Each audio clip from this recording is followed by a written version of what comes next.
તો આજે છે સોમવાર, એટલે કે આપણો ઓફ ડે.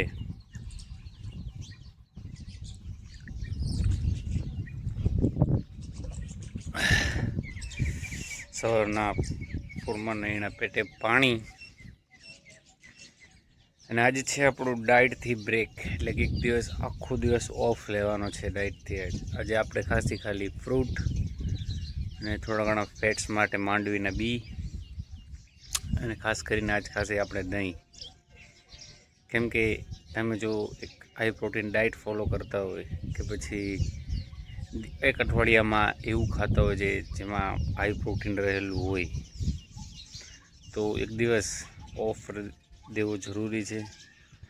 આમ તો કંઈ ના હોય તો અઠવાડિયામાં એકાદ દિવસ કમસે કમ ઓફ લેવો જરૂરી છે ખાવાથી, જેનાથી તમારી પાચન ક્રિયા અને તમારું જે પાચન સિસ્ટમ છે આખું જોરદાર રહે. એક દિવસ બ્રેક લઈ અને ખરેખર થોડું તમને હળવું પણ ફીલ થાય.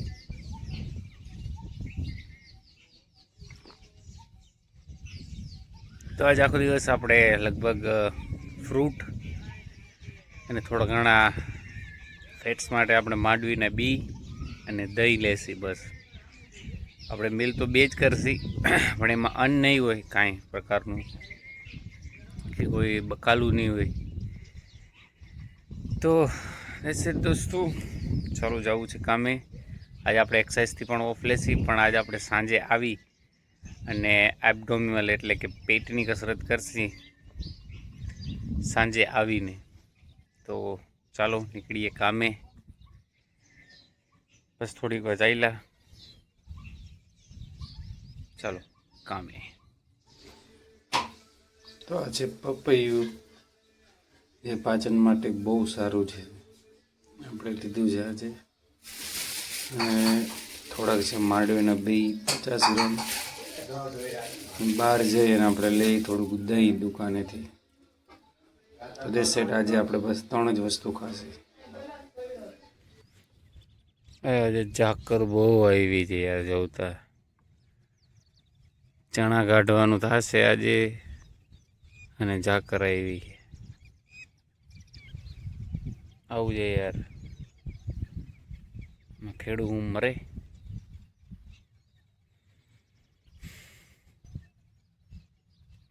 તો આપણે લઈ લીધા છે અમૂલના 2 દહીં, નાના છે 80 ગ્રામના.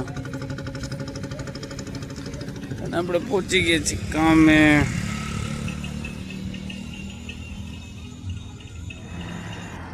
તો આપણે છૂટી ગયા છે, થઈ ગયા છે હાથમાં વાર છે થોડીક. આપણે હમણાં છૂટા છે છૂટી. તો આવી છે વાડીએ ફૂંકણી અટાણે, જવાનું છે કાઢવા. આજ દિવસ હતો આપણો આખો ઓફ, એટલે આપણે ખાલી પપૈયું અને દહીં થોડુંક ગાધું હતું છે આપવા, અને કાંઈ એટલું બધું ખાધું નથી. હાલો જવું જોશે ફૂંકણીમાં, કાઢવાનું છે. ચાલો પોગી જલ્દી.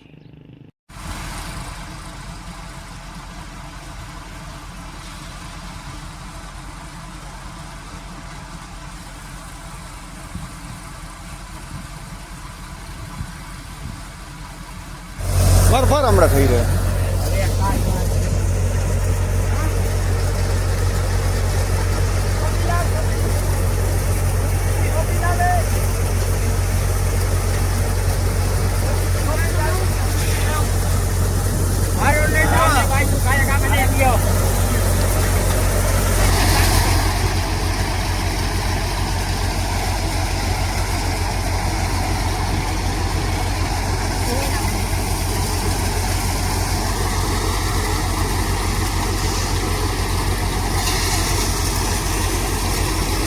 કેટલા ભર છે કાંઈ ખબર નથી પડતી ભાઈ. આમાં ક્યાં ક્યાં અંધારામાં ભર રહી જાય ને.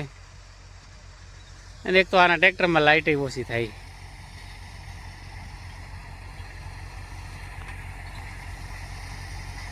બાકા ઝીકી રાતની મારા ભાઈ.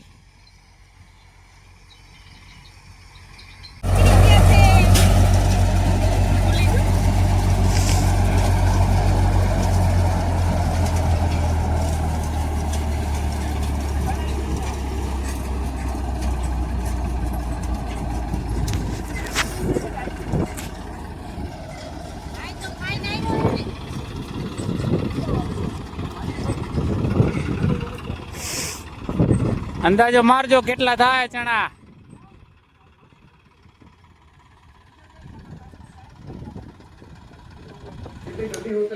ચણા ઘટીને આવ્યા જી ઘરે.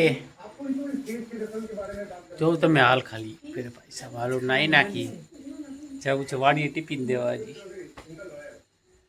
મળી આપણે પેલા ખાવામાં. ટોપી પહેરી હતી માથામાં, એટલે માથામાં કાંઈ નથી.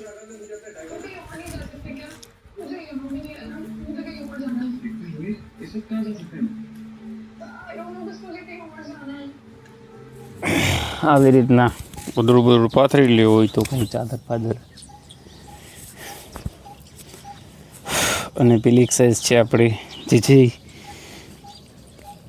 લાઇબ્રેરીસ જ છે, પણ આપણે ઉતા ઉતા કરશે. બે હાથને હિપની પાછળ રાખેલું, પગ ઉપર રાખી.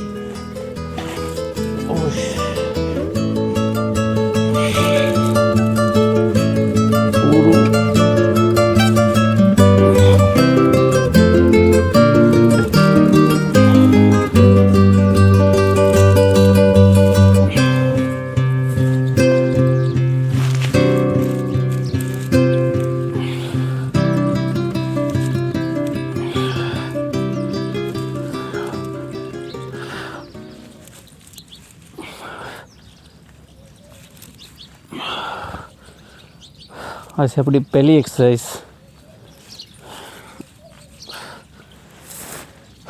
બીજી એક્સરસાઇઝ છે ઓબ્લિક્સ માટે.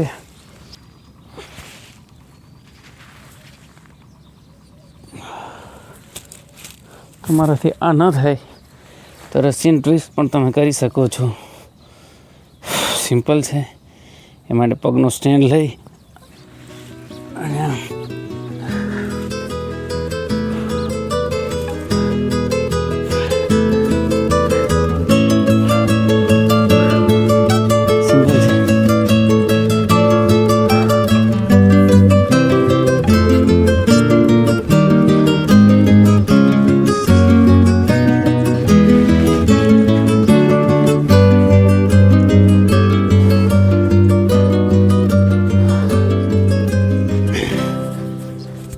ક્રન્ચીસ જે છે એ તમે શરૂઆતમાં નવા નવા હોય તો એમ વેટ વગર કરો. અને જો તમે થોડોક એડવાન્સ થઈ ગયા હોય તો વેટ લઈને કરવા. પહેલાં એમનેમ ક્રન્ચી જે છે એ નોર્મલ, એ તમને ખબર જ છે, સિમ્પલ છે. પછી એટલું સ્ટેન્ડ લઈ ને કમરને બિલકુલ સીધી રાખી, પગને સીધા રાખી, બંને તો હાથને બે ખંભામાં છે કબેજીનમાં તો ડોકી છે ને જાત ના વરવા દીધો. બાકી તમે કપાળ માથે હાથ રાખી શકો છો. આપણે ખાલી છાતીનો ભાગ ઊંચો કરવાનો છે અને પેટના ભાગને ઊંચું નથી થવા દેવાનો.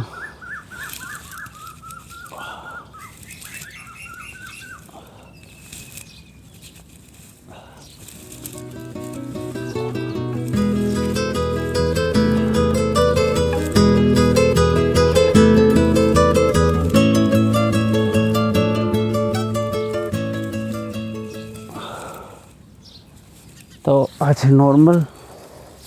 હવે ઘણાને કેવું હોય કે ભાઈ પેટની કસરત કરીએ પેટ ઓછું થઈ જાય એવું વિચારતા હોય ઘણા, પણ એવું નથી હોતું. હું ખાલી અઠવાડિયામાં એકાદ વાર એબ્સનું વર્કઆઉટ કરું છું, અને એ પણ ક્યારેક ક્યારેક નથી કરતો, કેમ કે એબ્સનું વર્કઆઉટ કરે એબ્સ ના આવે એ છે કેલરીઝ ડેફિસિટ બનાવીએ, તમારું ફેટ પર્સન્ટેજ ઓછું થાય, પછી જ તમારા એબ્સ જે છે એ વિઝિબલ થાય.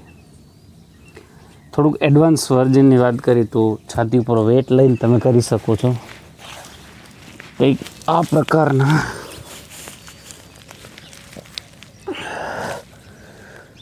સિમ્પલ છે.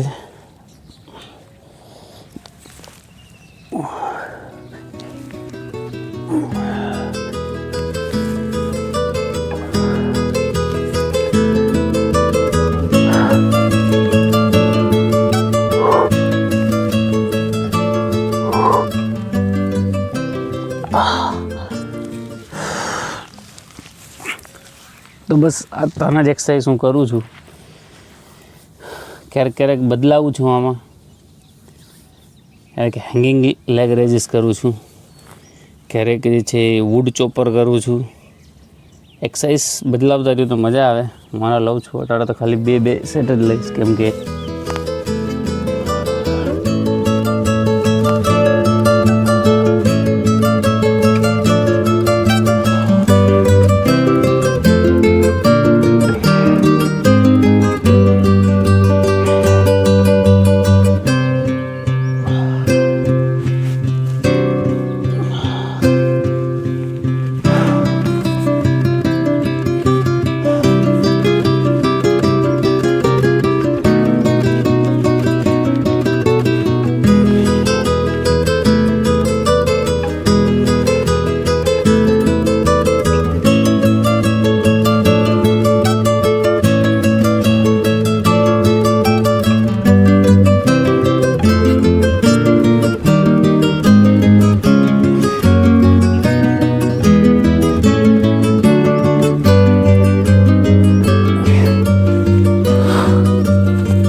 પોઝિશનમાં જોઈ શકતા હશો, ખાલી મારા ખંભા અને છાતીનો ભાગ ઉપર થાય.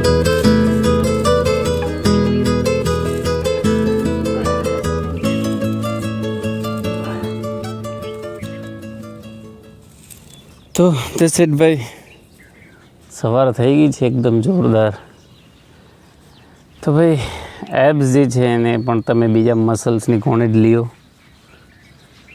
કેમ કે ઘણાને કેવું થાય કે યાર પેટની કસરત કરી, પેટની ચરબી ઓછી થઈ જાય. એવું જરાય નથી હોતું. એને સ્પોર્ટ્સ રિડક્શન કહેવામાં આવે છે, પણ એ ટેકનિક છે એ જાજી અસરકાર નથી. એ ખાલી તમને એવો ભ્રમ પેદા કરે છે કે આની ચરબી ઓછી થાય, પણ એબ્સનું વર્કઆઉટ કરે ચરબી ઓછી ન થાય. ખાલી એ મસલ્સ જે છે એ ટ્રેન થાય. કે તમારા પેટમાં પણ મસલ્સ હોય છે, જ્યાં જે સિક્સ પેક તમે કહો છો એને પર મસલ્સ કહેવામાં આવે છે.